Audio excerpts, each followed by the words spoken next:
This is the Fifth Estate Winning Headlines, your media police post, coming to you from the Fort Hall School of Government in Nairobi, Kenya. In this segment, we summarize some of the headlines that you may have missed this morning, but we also take a look at some of the political pieces that we call cartoons in this country. Today is the 30th of August, 2022, and I am 2J. I am JM. And I am Miss K. Again, in case you missed today's headlines, here they are.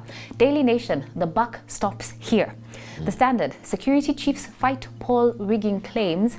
The Star, why petition is litmus test for 7 judges. And finally, People Daily, CJ judges set petition rules. I'll kick us off. So today at the pre-trial conference, the Supreme Court framed the concerns raised in the presidential election petitions into 9 issues for its determination.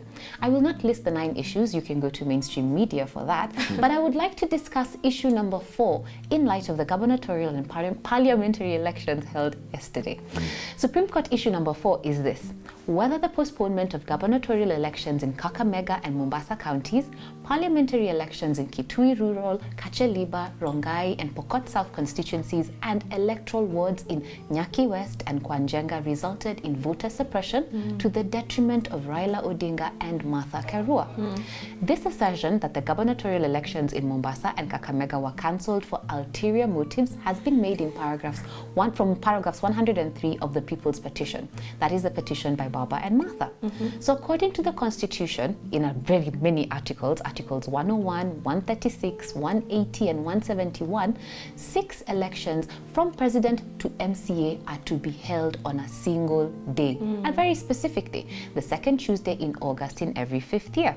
So the People's Petition then states that the IEBC chair, Wafula Chebukati, with the knowledge, connivance and collusion of William RUTO, arbitrarily postponed and staggered the elections of governor in the populous counties of Kakamega and Mombasa without any constitutional authority, legal justification or reasonable excuse.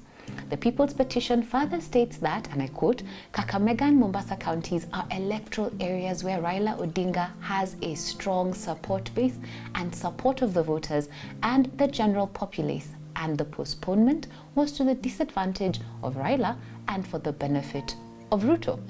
So the conclusion of this points to issues for determination by the court is a win for Azimio. Yes. It means the Supreme Court will investigate the claim and determine whether there was any mischief in the suspension of elections that was engineered to lower voter turnout and negatively affect Baba and Martha's votes. The Supreme Court will determine what it will use as evidence, but if we look back at history, Kakamega and Mombasa counties have traditionally voted ODM Orange. They voted ODM Orange in 2013 and 2017, then they voted Azimio Blue in 2022. We say this because those suspended elections were held yesterday, and of the 2 gubernatorial and 4 parliamentary elections, only 1 seat, the parliamentary seat in Rongai in Nakuru County, went to UDA. The 2 governors, and as well as the 3 parliamentary seats, went to Azimio la Umoja, Azimio la Umoja coalition. This points to Baba's assertion in the petition that elections were cancelled in his strongholds, and there is a direct correlation between the turnout for the gubernatorial election and the turnout for the presidential election. Yes. The more people who come to vote for the governor, the more people who will also vote for the president. So to be honest, I can't wait to hear the arguments on this issue and how people will weasel themselves out of this argument. Very true. I think one interesting one was in the Pokot MCA elections. It's where RUTO had won the presidential election, but when it came to these, lower county positions, in these new elections that happened yesterday, Baba or Azimio won all of them. So I think those are going to be questions that have to be raised. How could you change your mind so much for all the other seats and keep your mind in one location for only 1 seat? Exactly. So one big issue before the court today was who is legitimately representing IEBC. This is because there were 2 responses filed by IEBC, but each one took a different position. One was from the 4 commissioners who disowned the results.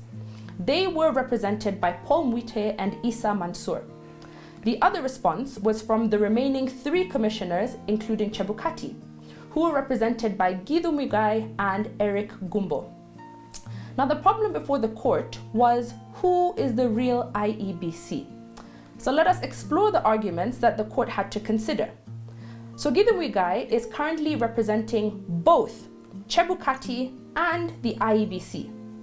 Of note, this made me raise my eyebrows. Is this a conflict of interest?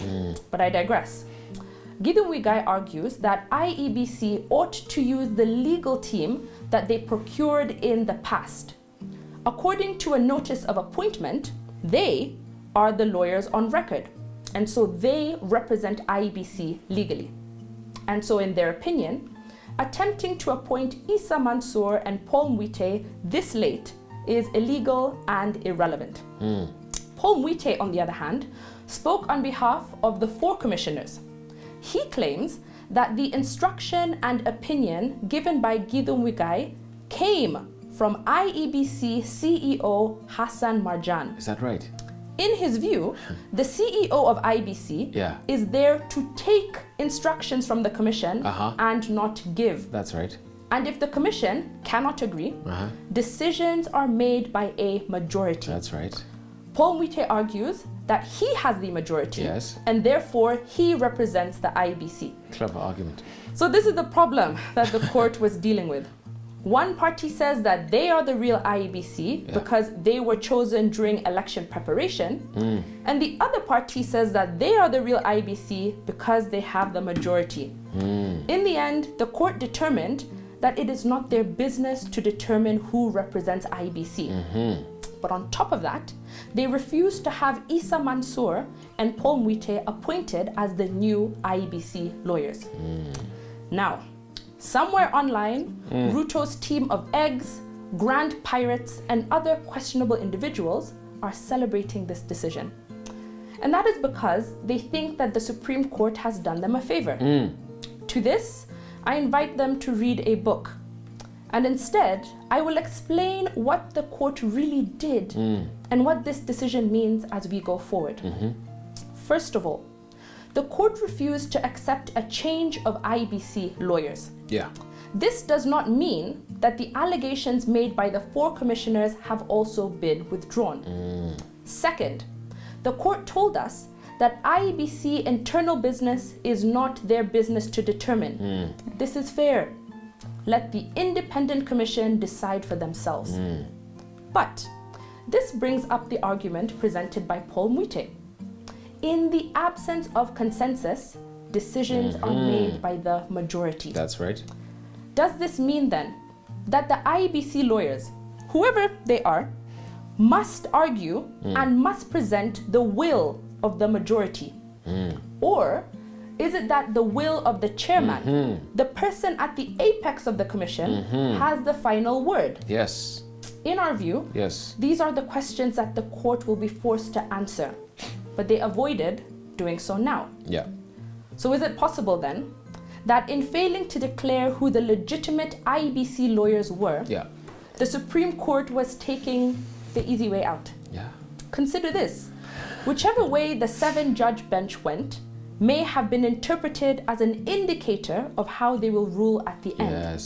If they go with the 4 commissioners, they're with Baba. If they go with the minority 3 commissioners, they're with RUTO. It is very likely that the court said, this is your problem, in order to wipe their hands clean of this dilemma and start the process off as neutral as possible. Irregardless, it is very obvious to the court that factions exist within the IEBC. And they will be forced to tell us whose opinion carries the day, the majority or the chairman. Supreme Court on trial. Raila Amolo Odinga will be the 5th president of the Republic of Kenya. Take that to the bank. Why do I say so? It is because Baba has the uncanny ability of turning disaster into a gift. As Professor Motahi Nguni likes to tell us, Raila Odinga in a crisis is like a fish in water. For the next 1 week, Kenyans will see Baba at his best.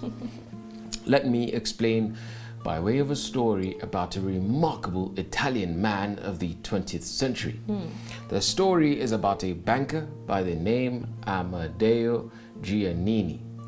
Giannini was born in San Jose, California, to Italian immigrant parents. In the year 1904, at the age of 34, Giannini spotted a gap in California's banking sector. Many poor Sicilians seeking a new life had immigrated to America. Some stayed in New York, but the poorer ones went to San Francisco. Giannini knew his people. A majority of them were fishermen, and he understood them. They worked hard and they saved their money. He knew they needed a bank to keep their money safe. But the problem at this time is that all banks catered to the white Anglo-Saxon Protestants, the WASPs. Yes. That is where the gap was located. So Giannini opened a bank for Sicilian fishermen, and he called it the Bank of Italy. By branding it Bank of Italy, he knew his people would feel comfortable banking with him. The Bank of Italy became a huge success. Everything was going on well until the year 1906, when San Francisco was destroyed by an earthquake. All the buildings were flattened, there were riots, and there was a looting. In the midst of this crisis, Giannini made his way through the mob on a horse and cart carrying crates of oranges. Disguised as a fruit seller, no one paid any attention to him. But what they did not know is that hidden under the oranges was every penny of the bank's assets. Giannini knew that as long as he had the money, he still had a bank. Yeah. So he went down to the docks where the fishermen worked. And in the midst of this crisis, he reopened Bank of Italy there, just a plank across two barrels. You can imagine, in the midst of a destroyed city, with his cart. His customers needed to borrow money, of course, to rebuild their homes and their businesses. Now he asked how much they needed, and when they told him, he said, raise half yourself and then I will lend you the other half. And that would prove that they had skin in the game. The fishermen borrowed, they rebuilt, and paid him back every penny. The default rate was next to nil. And over the years, Bank of Italy grew and grew until it became the only statewide bank across the state of California. Wow. But it doesn't end there. That is only part one of the story. How Giannini survived the crisis. Part two is about how he rebranded his bank. After a decade, the bank became so successful he needed to step it up to the next level. So Giannini took his bank nationwide. His problem now was about how to rebrand. Giannini needed a brand that resonated with all of America. And so in 1930, he changed the name to the Bank of America. Giannini was spot on. The rebrand gave the bank stature, history, and tradition. Bank of America grew so fast that in a few decades it became America's second largest bank. Indeed, it remains America's second largest bank and the 8th largest bank in the world. But it doesn't stop there. The story, like Baba's story, gets even sweeter. The credit card you carry in your pocket today has its origins as well in this story. The year was 1958. Giannini thought of another innovation. He launched the world's first credit card. It was called the Bank AmeriCard. Bank AmeriCard ushered the credit card culture to the world. Bank AmeriCard became wildly successful. And this once again necessitated a rebrand. Sure enough, he did what he knew best how to do. And do you know what he called it? Visa. Oh my goodness. His logic. Visa was a name that made people feel free to travel anywhere in the world with their money.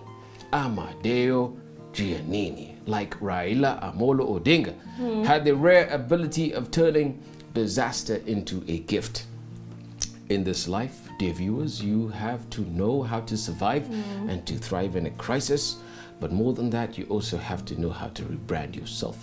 And my hypothesis is this as I conclude, and I could be wrong, post nullification next Monday, you will see a brand new Baba man, a Baba man who will be in State House sometime in November. It is not over until it is over. Fat lady has not sang. That's We have right. a 3-part criteria that we use to judge the headlines for you. We ask ourselves 3 questions. Is it topical or speculative, repetitive or groundbreaking, and thoughtful, or just plain lazy? And I say unilaterally, like Chebukati, we give the winning headline to the Daily Nation. Yep. The buck stops here. I love the headline That's right. because I agree. it's not only saying that, you know, we're taking Chebukati on trial, but there's things that he has to answer for. The buck does stop with him. That's right. Thank you for joining us on the Winning Headlines. Don't forget to subscribe to our YouTube channel. You can also find us on your TV screens. We're on Pan, Free to Air, Go TV, and Star Times. Have a great evening.